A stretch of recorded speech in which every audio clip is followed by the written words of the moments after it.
right, guys. Obviously, it's a great road win, long overdue. Challenge our guys to be road warriors and come here and finish the game off. And to do it on the road against, I think, a good football team. It's got some good skill and they're well coached. Just awful proud of the way they went out there and did their business. So, with that, questions? Do you think you really wore them down in the second half? You were able to control the line of scrimmage, kind of on both sides. Yeah, I don't know. I mean, we'll watch the tape. Maybe we blocked better. Maybe we, played better defense. I don't know if we wore them down, but we were a little worn down ourselves after Game 7, a little banged up, and it was nice to see guys come out there and make plays. We had some new guys on the field, and Felipe Motley, I thought, played a great game. He made plays, and I was happy with that. What was the difference for you guys defensively after halftime? Really the difference is, play with fundamentals. I think, the first half, I'll start off with, Terrace Webb, almost gets an interception on the same kind of ball he gave up a big pass on. So you start to get a little bit like, me instead of we, thinking, hey, I'm going to get that next one. And you start to get a little greedy, thinking that I'm going to make that play. And receiver slows down a little bit, so he thinks, the ball's coming up, and he, just misjudged it. And just come back and just do your job. And that was one of the things we talked about. And then, we had a crack replace problem on the one run that they popped out on their sideline. And again, it's just details. It's little stuff. And when you're going to play good defense, you got to pay attention to details. And it was really, Felipe on that one play. I just said how good he played that one play. He's got a crack, and the guy's coming to go get Jordan Whitehead. He stayed on it all the way. So that really, the receiver blocks two guys because he runs in there with him instead of coming off his tail making the tackle. Again, young corner, and those things are going to happen. But those two plays, you take them away, you're pretty happy with the entire effort. But it was just details.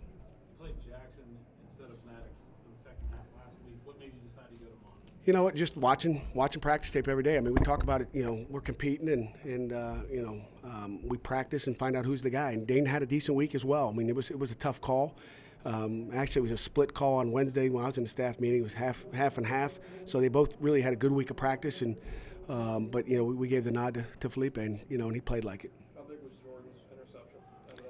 It was gigantic. We've been waiting for one of those picks in that coverage, and we finally got one. And we kind of baited it in there, and that was huge. Before the half, tremendous football play by him, and then he finds a way to get in the end zone, not just get an interception. So to score on our kickoff return team for a touchdown, score on defense, and then score on offense, all three phases, you got to be happy with that. Was that the most you had him play on offense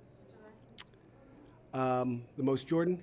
Maybe. He probably had 6 or 7 snaps.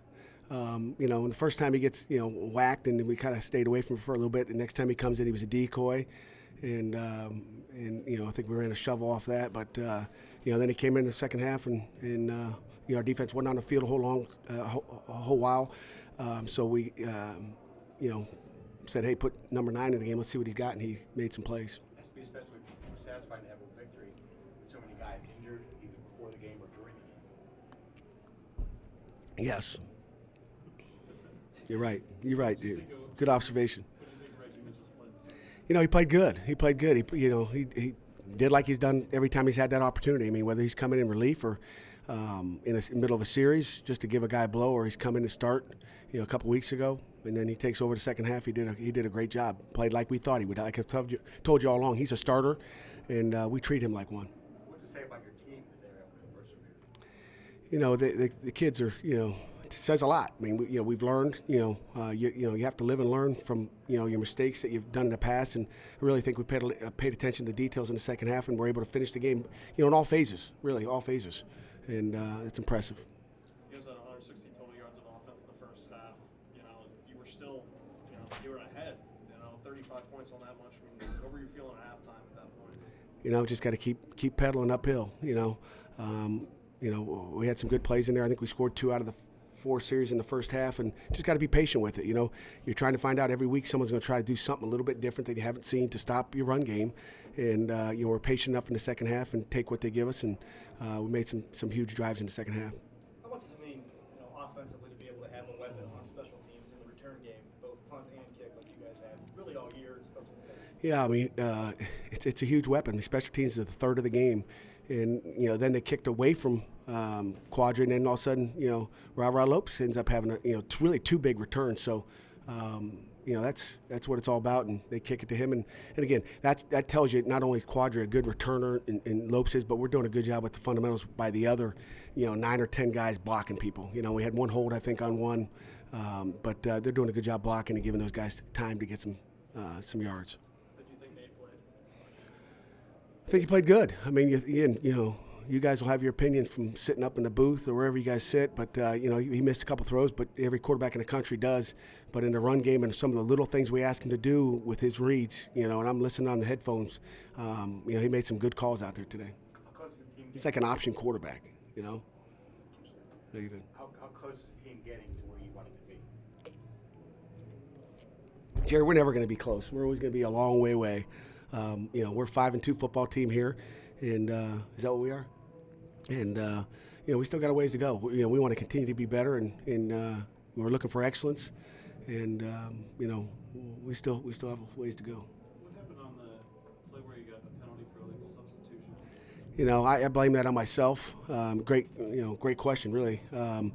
We jump off sides. It's 4th and 10. We jump off sides. And I want to get safe. I want to get our defense back on the field for 4th and 5, whether they try to fake, especially because the ball's at midfield, and I didn't get them out there quick enough. So I'll take the blame for that, and we didn't sprint off the field as fast, and I can't take the blame for not sprinting off the field as fast. But we should be able to get that substitution. I take the blame because we didn't practice that. I got to make sure we practice every little thing, and we will practice that maybe 5 or 6 times this week. We change the personnel on 4th down. We got to get our what do we call a Rangers unit off the field. They got to you jump off sides, and it's a different down and distance. We got to sprint off the field and get our base defense on the field, and that's my fault. You talked about fundamentals being a big part of the key to the second half. You guys played both offensively and defensively. How much of a coaching tool can that be for you now, especially going into a bye week? It's a huge. The fundamentals is every week. And I wish we'd play with them all the time. I know that's easier said than done because it's hard out there. There's skilled players out there that can run, and you get in the emotions of the game. And it was an emotional game out there. I tell you that. Virginia's a good football team, but there was a lot of pushing going out there. It wasn't the cleanest game. Let me just add that in there.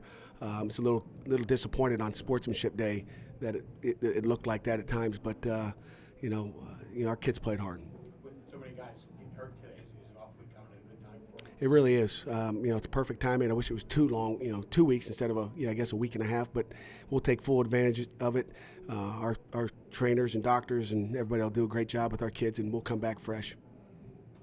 Final, James Conner played a snap on. He played a couple. We've been kind of working that in, and as you guys know, he was recruited as a defensive lineman.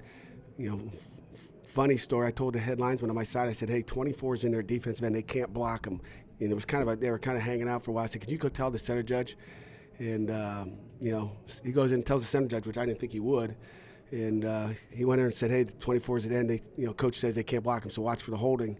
And he comes over to me and says, "Hey, Coach, you were right. He beat 2 people on that play."